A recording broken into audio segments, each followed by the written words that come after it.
Chegamos ao terceiro e último capítulo da nossa minissérie de 3 episódios sobre finanças. Se você ainda não assistiu o primeiro e o segundo, a gente deixou aqui os links espalhados na descrição do vídeo, vai aparecer aqui em cima também, para que você possa assisti-los de maneira fácil. E eu recomendo muito que você o faça, porque consumindo esses 3 conteúdos, você garantidamente vai estar preparadíssimo para destravar toda a sua prosperidade financeira, eu garanto. No primeiro vídeo a gente falou sobre o alicerce das finanças, que é a mentalidade. Já no segundo vídeo a gente falou sobre organização financeira, onde eu te entreguei uma ferramenta gratuita e fenomenal para te ajudar tanto na gestão quanto no planejamento financeiro. E agora, juntos estamos preparados para dar o primeiro passo na sua parte de investimentos, para colocar o seu dinheiro para trabalhar para você de uma vez por todas. E ao final desse vídeo você vai ficar extremamente surpreso com o quanto de conteúdo que você conseguiu consumir em tão pouco tempo, de maneira rápida, simples e fácil. Nunca foi tão fácil entender sobre mercado financeiro, sobre investimentos, sobre como fazer o seu dinheiro trabalhar para você, do que aqui, junto comigo, na Destrave. Vamos nessa?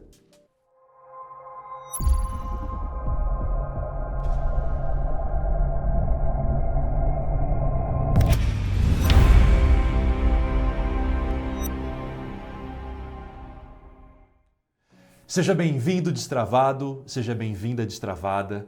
Um prazer enorme estar aqui contigo hoje em mais um vídeo sobre finanças. Meu nome é Vini De Martini e eu sou o fundador da Destrave. Você se lembra que no primeiro vídeo a gente falou sobre crenças limitantes? Pois é, uma das crenças que eu cresci na minha vida foi a de que aprender sobre mercado financeiro era muito difícil, que aprender sobre gestão financeira, sobre investimentos, sobre como fazer uma gestão de cartão de crédito, orçamento, tudo isso era muito difícil. Mas eu percebi que, na verdade, essas eram crenças limitantes e que quando eu comecei a ser forçado, entre aspas, a começar a aprender sobre mercado, eu percebi que tinha uma lógica muito clara por trás e existia uma maneira muito simples de aprender sobre, mas que a grande maioria das pessoas não conseguia transmitir, não conseguia ensinar. Quando eu comecei a aprender sobre o mercado financeiro, eu fui muito claramente a diferença entre um profissional que sabia abordar as finanças de maneira muito simples e palpável, e daqueles profissionais que utilizavam palavras muito difíceis, termos muito complexos, que não ajudavam a gente a entender nada. Então, nesse período que eu fui me desenvolvendo no mercado, eu fui buscando aperfeiçoar o meu conhecimento para conseguir transmitir esse conhecimento de maneira muito simples e totalmente tangível para todas as pessoas. Eu ensinei crianças com menos de 10 anos a investirem, se tornarem investidores excepcionais e também ajudei pessoas bem velhinhas, com mais de 90 anos, a conseguir a mesma coisa. E tudo isso através de uma explicação muito simples, porque o que eu percebi no final de contas é que o mercado financeiro ele faz parte do nosso dia a dia. A gente vive o mercado financeiro o tempo inteiro e a gente tem um monte de conhecimento que a gente nem sabe que tem, que está tudo inconsciente. E o que eu vou fazer aqui agora com você é trazer todo esse conhecimento para o seu consciente e você vai perceber que muitas das coisas que você já sabe, existem os nomes que podem parecer difíceis no primeiro momento, mas que você vai guardar facinho, entendendo exatamente como cada um deles funciona. Vamos lá? Na última vez que eu fui ao supermercado, eu fiquei bastante surpreso com quanto o preço do azeite de oliva tinha subido. Vocês chegaram a reparar?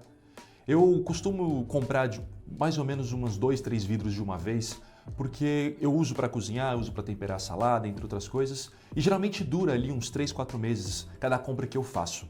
Então não é uma coisa que toda vez que eu vou ao supermercado eu compro.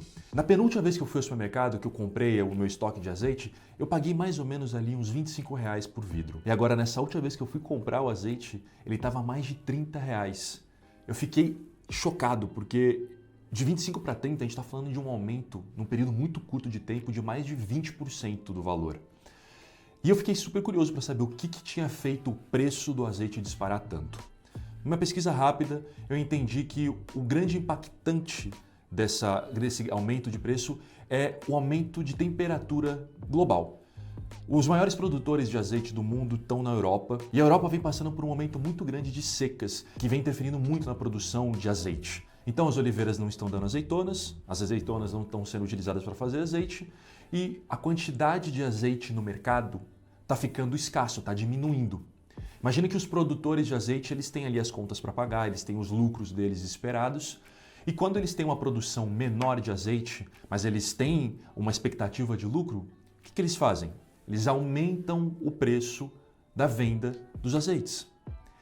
Esse preço aumentando impacta toda a cadeia de produção seguinte até vir parar nas gôndolas dos supermercados e nós, consumidores finais, acabamos pagando mais caro. É o que acontece. Agora eu quero que você pare para analisar comigo esse efeito de maneira um pouco mais estratégica. Se o produtor de azeite precisou aumentar o preço dele porque ele estava tendo uma menor produção, foi por um fator externo, né? Foi por uma questão de meio ambiente, de o terreno não estar fértil o suficiente, das secas estarem matando as azeitonas antes delas ficarem boas para fazer o azeite. Enfim, vários aspectos externos fizeram com que a produção de azeite diminuísse. Então, se a gente está tendo uma menor produção de azeite, a gente está tendo, consequentemente, uma menor oferta de azeite no mercado. Menos azeite está sendo ofertado, já que a gente não está tendo azeite sendo produzido. Ao mesmo tempo, a gente tem uma demanda pelo azeite que continua similar, igual a que vinha sendo nos últimos tempos. As pessoas estão acostumadas a utilizar azeite, a irem ao supermercado e comprar azeite de oliva.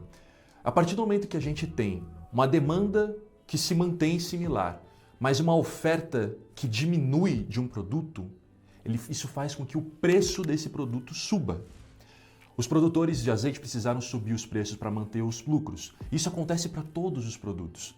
Toda vez que a gente tem uma diminuição da oferta e uma demanda se mantém igual, ou aumenta um pouco, ou diminui um pouco, mas ela continua ali similar, a gente tem um aumento de preço dos produtos. Então, repare que é uma relação entre oferta e demanda, onde uma oferta menor faz com que o preço suba.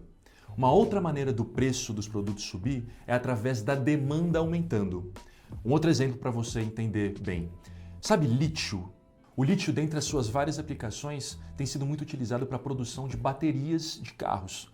Você deve ter reparado que a quantidade de carro elétrico no mundo aumentou muito, né? As empresas todas estão caminhando para essa produção.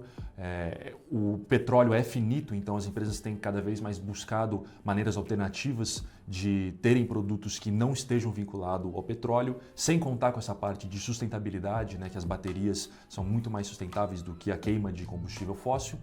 Enfim, a gente vem tendo um aumento da demanda pelo lítio. Esse aumento de demanda não está sendo acompanhado pela oferta de lítio. O que eu quero dizer? A demanda pelo lítio está crescendo muito, já a oferta não vem crescendo no mesmo ritmo. Isso faz com que o preço do lítio dispare. Só para um efeito de referência, tá? Do último ano para cá, o preço do lítio quase duplicou em relação à tonelada.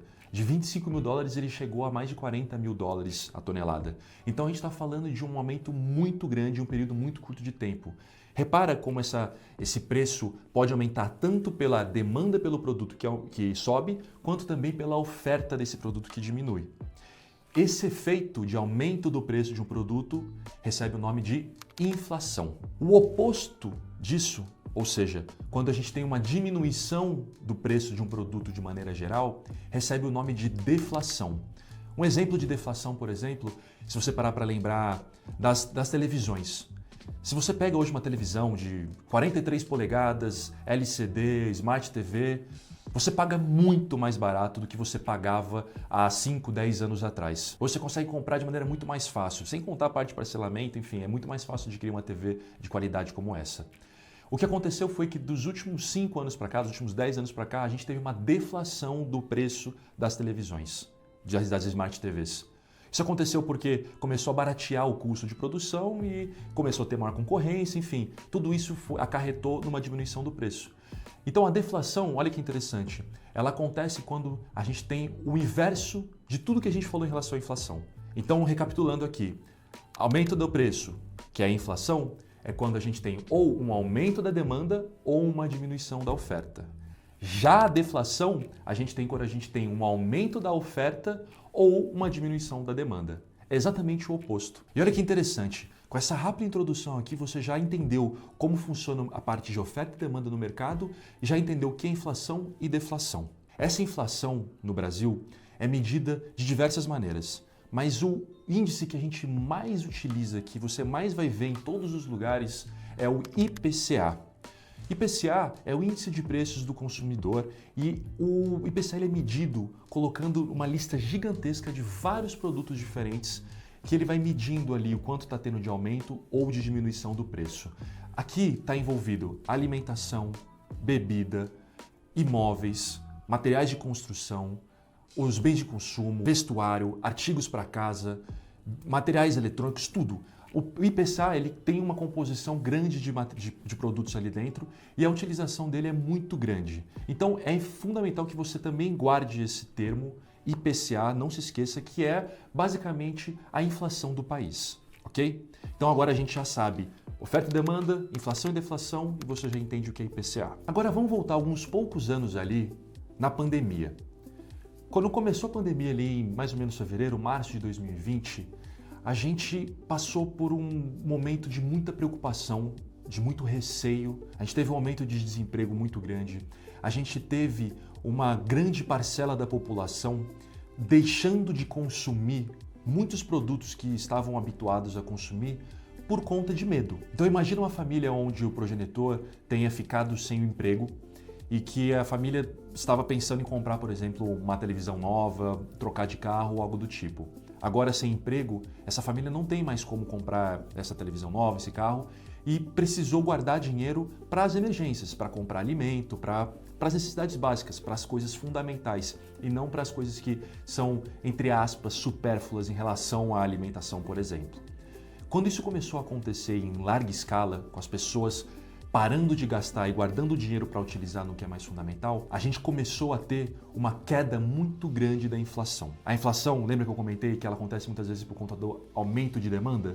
Como a gente não estava tendo demanda por vários produtos diferentes, tirando os básicos, né? Esses produtos começaram a ter uma redução de preço, começaram a cair. Se você for parar para lembrar, na época da pandemia, preço de carro caiu muito, preço de imóvel caiu muito. Tudo que não era fundamental teve uma queda muito grande. Você comprava aparelhos eletrônicos, eletrodomésticos, tudo com preço muito reduzido na pandemia. Porque se as pessoas não estão comprando, a demanda caiu. A demanda caindo, a oferta começa a aumentar. Porque uma máquina de lavar que teria sido vendida no momento normal, numa época de pandemia não foi vendida.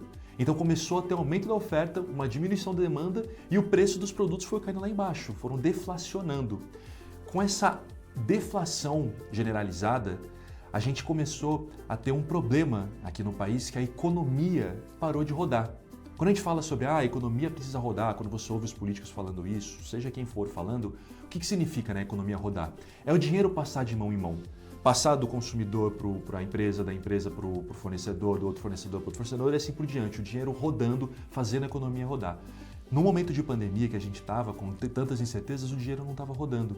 Considerando então essa falta de gastos, o que o governo percebeu? Olha, a gente está precisando estimular as pessoas a gastarem mais de algum modo. E como que o governo pode fazer isso? Reduzindo os juros das dívidas. Então, para um exemplo prático aqui, se você hoje for comprar um imóvel de 300 mil reais, por exemplo, e você for parcelar esse imóvel em 10 anos, os seus 300 mil reais no final de 10 anos, com o valor dos juros, você não vai pagar os 300 mil reais, você vai pagar muito mais do que isso. Hoje em dia você paga mais do que o dobro no final de 10 anos. Então, as parcelas que você pagaria de R$ 2.500 se não existissem juros vão ficar muito maiores do que isso. Mas a gente está na época da pandemia, a gente voltou nesse período e lá a gente não estava tendo pessoas gastando, não estava tendo demanda por imóveis. O governo precisou diminuir os juros. Então, o que hoje você pagaria no final de 10 anos mais do que 600 mil reais num apartamento de 300 mil reais, você conseguia comprar um imóvel naquela época de 300 mil reais, pagando ao final do período 400, 450 mil reais. Os juros ficaram muito menores.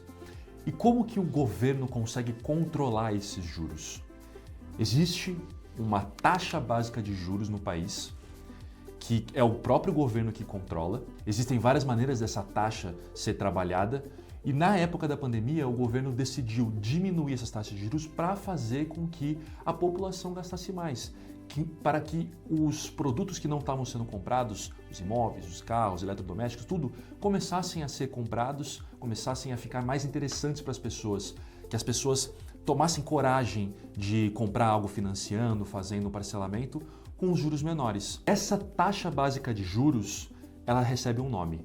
O nome é Selic. E a Selic, você já deve ter ouvido esse termo antes, talvez você não soubesse do que se trata, e agora você sabe. Então, agora você domina, você consegue entender claramente o que é Selic, que é a nossa taxa básica de juros, você sabe o que é IPCA, que é a nossa taxa de inflação, você sabe o que é oferta e demanda e como elas funcionam, e você sabe como funciona a inflação e deflação. Eu vou ficar repetindo tudo isso para poder cada vez mais colocar isso dentro da sua memória, para você, ou quanto mais você ouvir, mais isso vai ficar armazenado no seu inconsciente, no seu subconsciente. E também é muito importante, se você quiser realmente aprender tudo isso, você tomar nota. Vai anotando um por um, vai colocando as referências ali, mas eu te garanto que da maneira que eu estou explicando, você não vai esquecer. Você vai lembrar do azeite, você vai lembrar das baterias do carro, você vai lembrar da televisão, você vai lembrar da pandemia. Vai guardando tudo isso que vai fazer muita diferença para você arquivar de uma vez por todas essas informações e você entender o mercado. Você já está aprendendo demais. O que você sabe agora, com esse pouco tempo de vídeo que você está vendo, já é muito mais do que 99% das pessoas do Brasil sabem. E agora eu te convido para se tornar meu sócio como dono de um banco. Numa situação hipotética aqui, eu e você viramos donos de um banco gigantesco e como banco a gente tem o papel de ofertar dinheiro para as pessoas e a gente receber juros sobre isso. Um banco empresta dinheiro e quando a gente empresta dinheiro, a gente recebe esse dinheiro de volta com juros. Então, imagina nessa mesma situação que a gente estava falando do apartamento de 300 mil reais, mas agora a gente na posição de banco, tá? Veio um cliente ali, está querendo comprar um apartamento, quer parcelar em 10 anos, a gente montou ali a estrutura de empréstimo para ele, vão dar 120 parcelas de 4 mil reais, vai dar uma entrada de 60 mil reais, enfim, é assim que a gente vai lucrar. Seguindo esse exemplo, se o cliente deu 60 mil de entrada, a dívida está em 240 mil reais. Se a gente dividir 240 mil por 120, que são a quantidade de parcelas que o cliente vai precisar pagar, a gente está falando de 2 mil reais por mês. Só que nós, como banco, precisamos lucrar. Então, na verdade, esses 2 mil reais vão ser cobrados o dobro, vai ser 4 mil reais. No final do período, dos 10 anos, a dívida de 240 mil reais, na verdade, vai ser em 480 mil reais. Olha que ótimo, a gente vai ganhar muito dinheiro como banco. Não é à toa que os bancos lucram tanto. Só que nós, como bancários, somos muito inteligentes. Além da gente conseguir um lucro bem bom emprestando esse dinheiro, a gente ainda precisa garantir que a gente não vai tomar calote, que a gente não vai correr o risco de ficar sem receber esse dinheiro porque esse cliente pode ficar sem emprego, ele pode de algum jeito não pagar essa dívida. A gente não pode ficar dependendo de um único cliente como instituição financeira, certo? Então o que a gente vai fazer? A gente precisa conseguir mais dinheiro para poder pagar nossas contas, para poder emprestar para outras pessoas. E o que a gente vai fazer? A gente vai pegar dinheiro emprestado. Nós, como banco, vamos pegar dinheiro emprestado. Só que a gente não vai pegar dinheiro emprestado de outro banco e pagar esses juros exorbitantes que os bancos cobram. Nós, como banco, vamos pegar dinheiro emprestado de quem? Da população, do povo, das pessoas que estão com dinheiro sobrando querendo aplicar. Então olha que interessante, eu pego um empréstimo com pessoas que têm dinheiro sobrando, eu pago esse empréstimo com juros baixos, eu pego esse dinheiro e empresto para outras pessoas que estão precisando desse dinheiro e que vão pagar com juros altos. Então, eu estou trocando de mãos o dinheiro de pessoas que estão com dinheiro sobrando para as pessoas que estão com dinheiro faltando. E durante esse processo, eu como instituição financeira, na verdade nós como instituição financeira, como banco, estamos ganhando muito dinheiro. Bilhões e bilhões de reais de lucro por ano. É dessa maneira que funciona o mercado de dívidas. E o que eu quero que você entenda com essa explicação toda é que essa dívida que nós estamos fazendo com investidores, né? Então quando eu e nós como banco estamos pegando dinheiro emprestado com outros investidores, com a população, nós estamos fazendo isso através de uma dívida. E esse mercado de dívida é como funciona o mercado de investimentos em renda fixa. Porque essa dívida que eu estou criando aqui, que eu estou pegando esse dinheiro emprestado, ela vai ser feita através de produtos como poupança, CDB, LCI, LCA, entre vários outros produtos bancários que fazem esse processo. Então olha que interessante, o mercado de investimentos nada mais é do que um mercado de dívida. Então agora você já consegue compreender muito facilmente que o mercado de investimentos, na parte de renda fixa, ele é simplesmente a troca de mãos entre dinheiro de pessoas que têm dinheiro sobrando com pessoas que estão precisando de dinheiro. Isso para várias movimentações diferentes. Tem pessoas, por exemplo, tem profissionais, tem empresas, instituições que pegam o dinheiro emprestado com o banco, conseguem ter uma taxa de juros um pouco mais baixa por pegarem muito dinheiro, por serem às vezes empresas que já são muito renomadas, que pegam centenas de milhões de reais ou bilhões de reais, que elas conseguem pegar com juros menores do banco. Então a gente pode emprestar para uma empresa que a gente com certeza vai receber o retorno de volta, ou quase 100% de certeza vai receber o dinheiro de volta, a gente pode cobrar um juros menor dessa empresa. E essa empresa, ela faz isso por quê? Porque o dinheiro que ela vai utilizar, esse nosso dinheiro que ela está pegando emprestado ali, ela vai usar para construir expandir o negócio dela, para ela contratar mais pessoas, seja qual for o objetivo ali. E com isso ela espera lucrar muito mais do que os juros que ela vai pagar para a gente. Então, no final de contas, esse mercado de dívidas é um mercado que a gente chama de ganha-ganha, onde todas as partes saem ganhando. A pessoa que precisa comprar um imóvel ali, ela sai ganhando porque ela consegue comprar um imóvel, ela não precisa do dinheiro à vista para isso. Nós, como banco, estamos ganhando dinheiro porque a gente está fazendo a troca de mãos das pessoas que têm dinheiro das que estão precisando. As empresas que precisam pegar dinheiro conseguem, nós pegamos dinheiro emprestado, então todo mundo sai ganhando. Ficou claro?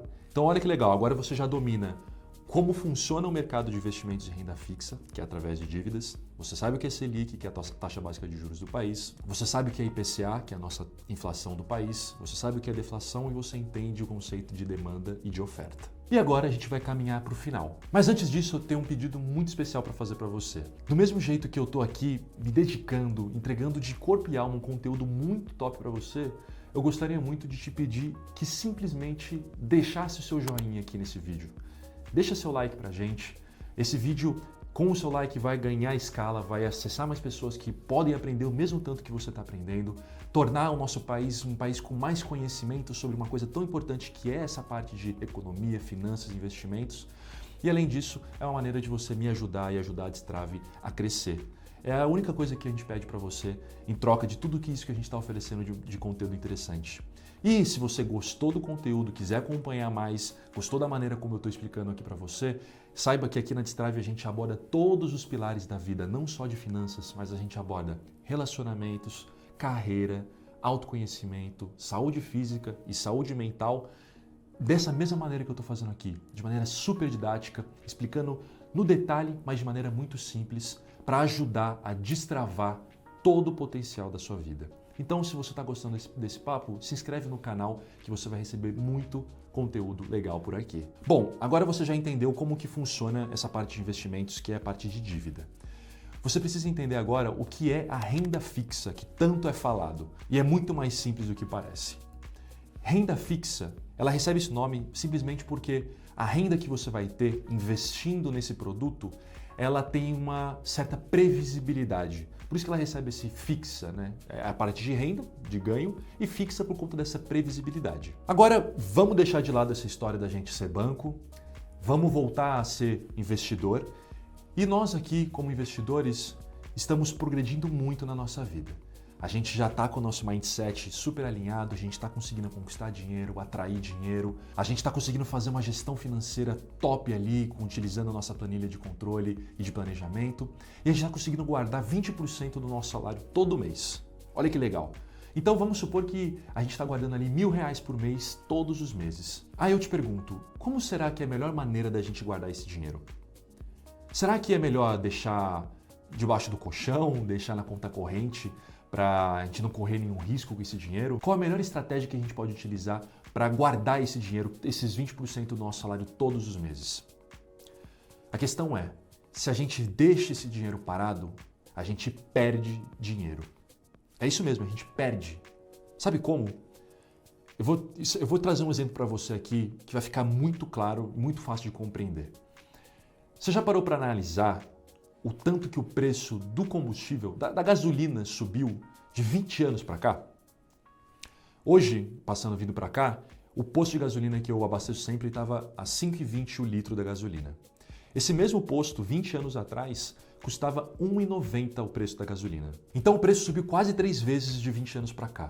É coisa pra caramba. Então significa que se a gente estivesse guardando dinheiro, R$1.000 por mês, todos os meses, nos últimos 20 anos pra cá, a gente está falando de 12 meses, tá? 12 mil por ano, vezes 20, R$240 mil. Se a gente pegasse então esses R$240 mil que a gente guardou dos últimos 20 anos para cá, R$1.000 por mês, e a gente fosse gastar tudo em combustível, a gente conseguiria encher o tanque do nosso carro mais ou menos umas 900 vezes até esse dinheiro acabar. Poxa, 900 vezes pode parecer bastante, mas comparando a 20 anos atrás, a gente conseguiria encher o tanque do nosso carro com esses mesmos R$240 mil 2.500 vezes. A gente está falando que em 20 anos a gente perdeu 1.600 abastecidas de carro. O nosso dinheiro desvalorizou quase 3 vezes de 20 anos para cá. Ou seja, se a gente não aplicar o nosso dinheiro, a gente tem uma perda de poder aquisitivo. A inflação come o nosso dinheiro, a inflação corrói o nosso dinheiro. Com certeza você já ouviu esse termo antes, talvez você não tenha entendido como, mas agora você consegue entender claramente como isso acontece. Você lembra que eu falei da inflação, que é o aumento de preço das coisas?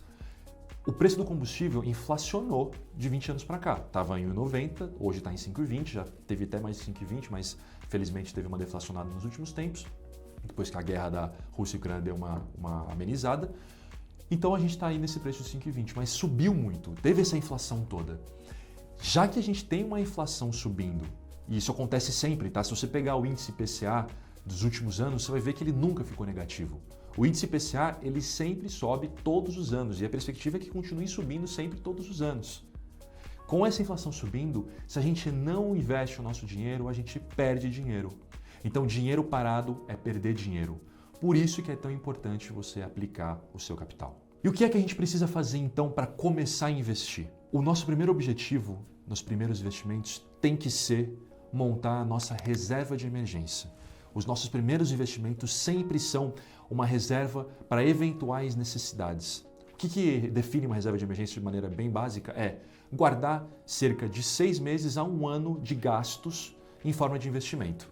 Então, no exemplo hipotético aqui, vamos supor que você tenha gastos mensais de R$3.000 e você está começando a guardar dinheiro, né? A gente está nessa época de guardar 20% do nosso salário. Para a gente conseguir montar nossa reserva de emergência, a gente está falando que a gente teria que ter algo em torno de R$18 a R$36.000 em reserva de emergência para a gente estar tranquilo para dar o próximo passo para outros investimentos. É isso que significa. E como que a gente começa a investir? Dentro da renda fixa. Porque a renda fixa, como você já sabe, que é aquela renda que a gente tem uma certa previsibilidade, é a mais segura, é a mais apropriada para se começar a investir. A renda fixa, ela consiste em 3 tipos diferentes, tá? É a renda fixa pós-fixada, a pré-fixada e a inflacionária. Eu não vou entrar com você na parte pré-fixada e inflacionária nesse momento para não complicar o assunto, que a gente está falando sobre o seu primeiro investimento, sobre onde colocar o capital no começo das nossas aplicações. Então a gente só vai falar sobre a renda fixa pós-fixada. Lembra que a gente estava falando sobre a Selic? O que é a Selic? Taxa básica de juros do país. A renda fixa pós-fixada, então, é aquela renda fixa cuja rentabilidade está atrelada à Selic. Basicamente, o quanto a Selic estiver dando é o quanto você vai ter de retorno. Simples assim. Então, hoje, a nossa Selic, que é a nossa taxa básica de juros, está em 12,25% ao ano.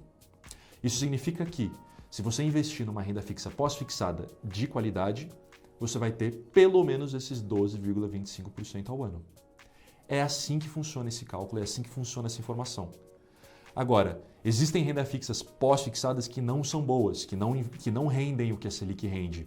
Estou falando de produtos como poupança, CDBs de bancos, entre outros produtos que não rendem o quanto deveriam render para você.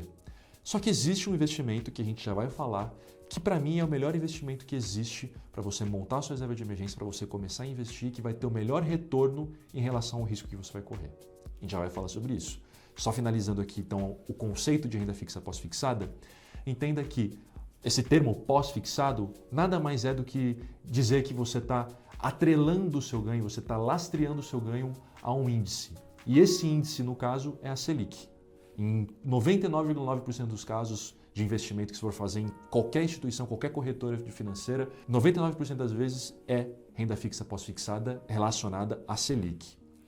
Só que, uma parte conceitual, só para você entender aqui.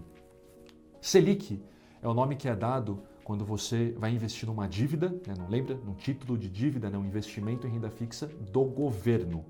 Então, toda vez que você for aplicar numa renda fixa do governo, você vai ver ali o índice Selic escrito. Se você for aplicar numa renda fixa pós-fixada de um banco ou qualquer outra instituição que não seja um banco, geralmente você vai ver o nome CDI. Tá? Entenda CDI basicamente como sendo Selic. A diferença é que CDI ela é uma taxa que ela utiliza a Selic como referência, ela não é propriamente a Selic, mas é sempre muito similar. A diferença ali do CDI para a Selic é muito pequena, geralmente de 0,1% ali de rentabilidade no ano. Então agora a gente entra finalmente em onde aplicar o nosso dinheiro que a gente está guardando ali todos os meses. E de maneira bem direta, o melhor produto que você pode aplicar ao seu capital é o Tesouro Selic. Tesouro Selic é o nome comumente dado a LFT. LFT e Tesouro Selic é a mesma coisa, tá? E o que é esse produto? Basicamente, é um título de dívida do governo, né? Então é um investimento que você faz em renda fixa pelo governo, onde o governo vai te pagar a taxa Selic mais um percentualzinho ali.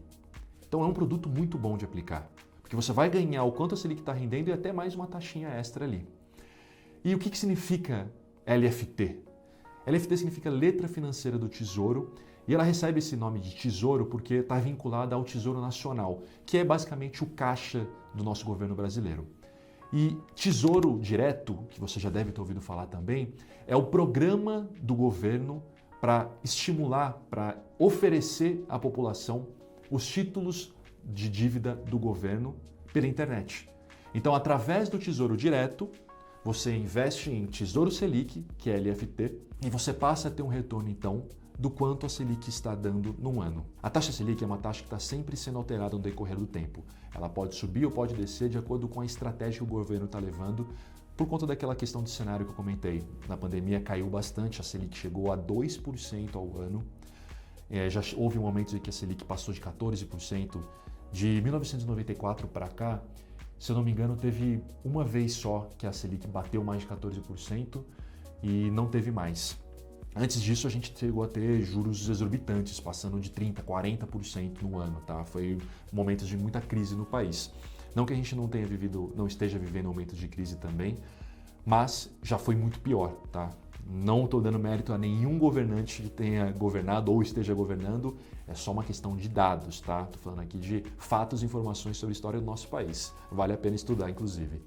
Então, hoje a gente está com a Selic em 12,25% ao ano e significa que se você investir o seu capital, hoje no Tesouro Selic você vai ter mais de 1% de ganho todos os meses.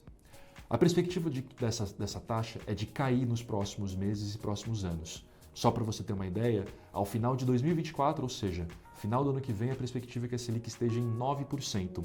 Então vale a pena aproveitar esse momento, aproveitar que a Selic ainda está alta. Se você está com o seu dinheiro parado na poupança, se você está com o seu dinheiro parado na conta corrente, se você está investindo em algum produto do banco ali, um CDB, alguma coisa que não está dando mais de 100% do CDI, então troca para o Tesouro Selic que você vai ganhar mais, você vai ter mais retorno, tá certo? Mas se você ainda não tiver convencido, eu vou te explicar 3 principais motivos rápidos para você entender exatamente o porquê aplicar no Tesouro Selic e você poder ensinar e explicar para qualquer pessoa também.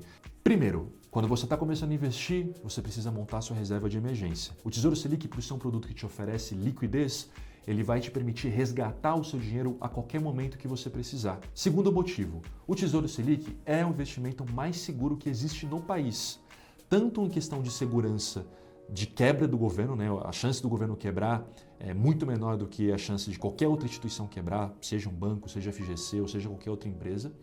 E também a parte de segurança de rentabilidade, né? Aí eu estou falando de um termo um pouco mais técnico de volatilidade. O Tesouro Selic tem uma volatilidade muito baixa perto do retorno que ele entrega, então é um produto que realmente vale muito a pena. E terceiro, o Tesouro Selic ele acompanha a taxa regressiva de imposto de renda. Então, quando você investe no Tesouro Selic, no mesmo dia ali, até 6 meses depois, você paga 22,5% de imposto de renda no seu resgate. Porém, 2 anos depois que o seu dinheiro é aplicado, ele cai para 15% de imposto de renda. Então é um produto que ao mesmo tempo que ele é bom você ter para a reserva de emergência, se você não precisar utilizar esse dinheiro para nenhuma emergência, ele vai continuar rendendo, vai rendendo bem e ao mesmo tempo o imposto de renda vai diminuindo. Então é por isso que vale a pena você aplicar no Tesouro Selic. Então é isso. Eu espero que você tenha gostado do conteúdo, espero que tenha agregado para você, espero que tenha ficado claro toda essa dinâmica de entender oferta e demanda, IPCA, inflação, deflação, Selic, investimento em renda fixa pós-fixada, tesouro, olha tudo que a gente abordou aqui. Se você precisar, reveja esse vídeo. Se você gostou, encaminha para as pessoas que você gostaria que aprendessem também, porque eu tenho certeza que com essa explicação bem simples do jeito que eu fiz, você não vai esquecer de tudo isso que a gente falou. E com essa sequência de 3 vídeos que a gente passou aqui, você agora domina tudo que você precisa da parte básica, estrutural, para você destravar toda a prosperidade financeira na tua vida. E mais uma vez, se você gostou do conteúdo, por favor, deixa seu like, se inscreva no nosso canal para acompanhar os próximos vídeos e fica por dentro das nossas redes sociais também, porque tem muita novidade incrível vindo por aí. Então, muito obrigado pela sua atenção, pela confiança. Até o próximo vídeo, um forte abraço e destrave!